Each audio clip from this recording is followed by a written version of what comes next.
Hello, it's Betty here. I just want to explain to you what is in the Mama Identity Shift Circle over the 4 weeks. But first I want you to understand that you're not broken. There's nothing wrong with you.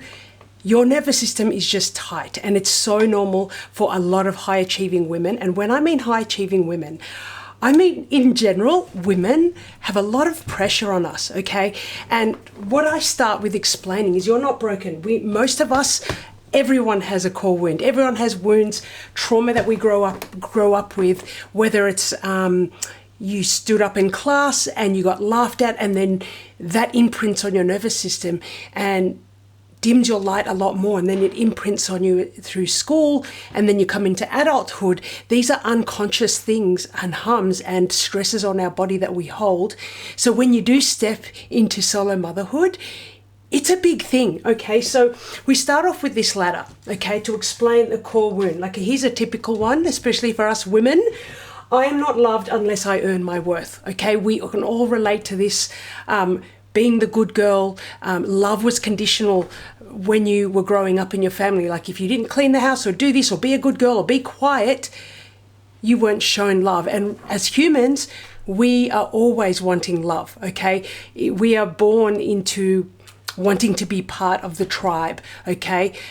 Part of the tribe. So we're in survival mode. Everything when we are born is reflected in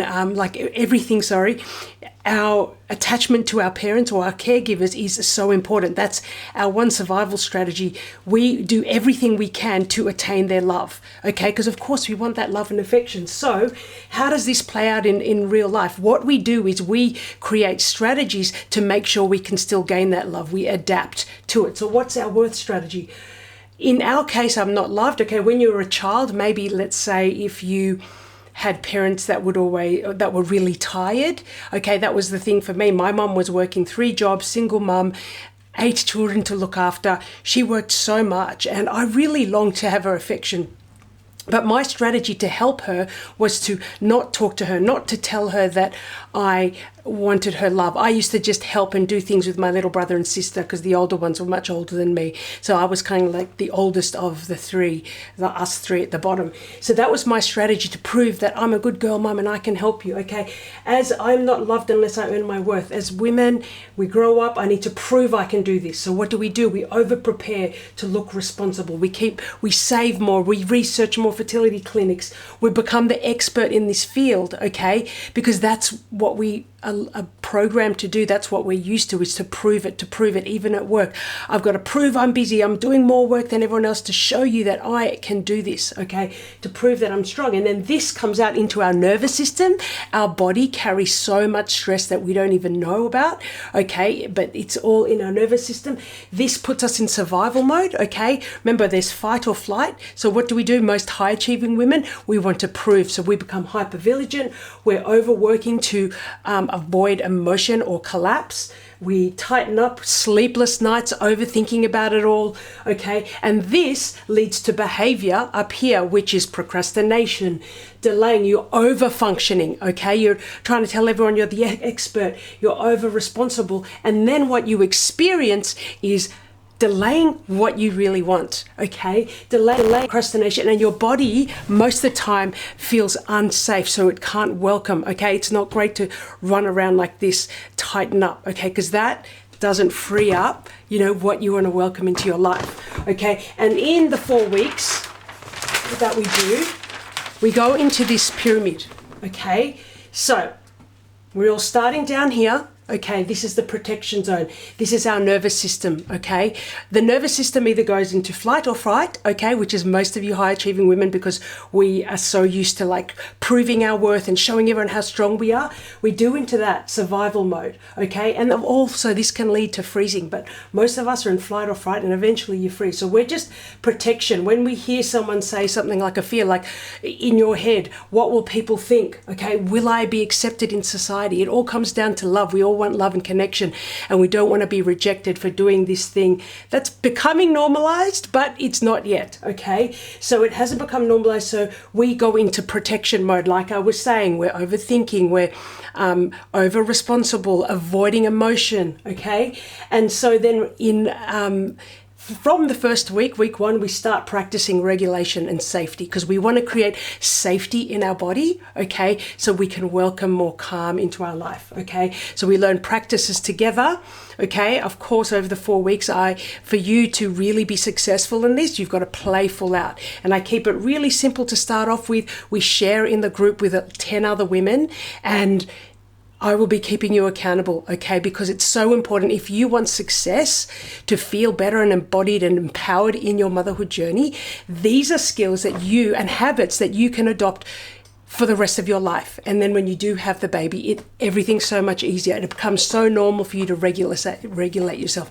And there are so many easy practices, okay? Then when you start to regulate yourself and it becomes so normal, you start to build self-trust in your body and self-respect, okay? Now, along the way, I will get you, you will share your practical steps that you might be doing at the same time, and I implore you to, but it's really important before you do that. It's like either take a deep breath. There's a lot of exercises that we'll do to get you into that calmer place. And we forget how powerful our bodies are. The power in the pause, just taking a couple of breaths can do wonders in your decision making every day.